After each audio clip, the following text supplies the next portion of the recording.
Hey guys, good morning. Good morning guys. Dito na naman tayo sa ating chicken farming journey. Ito na pala sila ngayon guys, pang New Year. At ito yung second batch. At may dumating tayong bago guys. Ayan sila, 15 piraso day old chicks. So dito natin sila ilalagay. Magsiset up muna tayo. Alright. Ayan guys, unang-una natin gagawin ay ilatag natin yung karton. Parang ganyan lang yan guys. Ilatag lang. Ilatag natin yan. Ayan guys, nalagay ko na. Tapos sasapin na natin ng sako. Ayan na guys, nalagyan na natin ng sako. Lalagyan na natin ng ayan na guys, nilagyan na natin ng rice hull. Ilalagay ko na sila dito guys.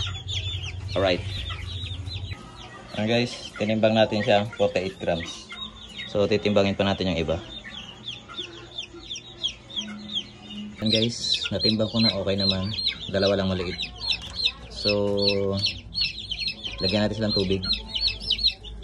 Ayan guys, set up lang natin itong ilaw. Ayan sila ngayon. Tapos yung vitamins prepare natin sa kainan. Unahin muna natin yung tubig. Ayan na guys, na-set up na natin yung ilaw nila. Ayan, diyan ka lang sinaksak. Tapos nabigyan natin sila ng tubig. So ganyan lang ang setup ng ating brooding area guys. Yan lang ang itsura at ayan sila ngayon.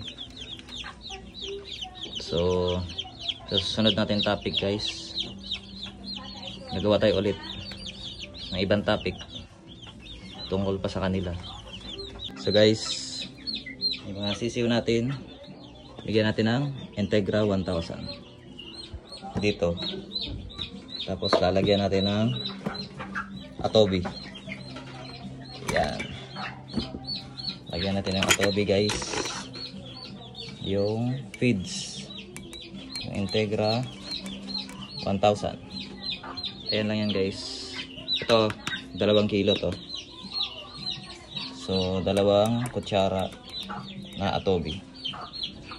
Per 1 kilo 1 tablespoon. So ganun lang siya guys. Ayan. Tapos halo-haloin lang natin. And guys, tatakalin na natin. Nahalo ko na.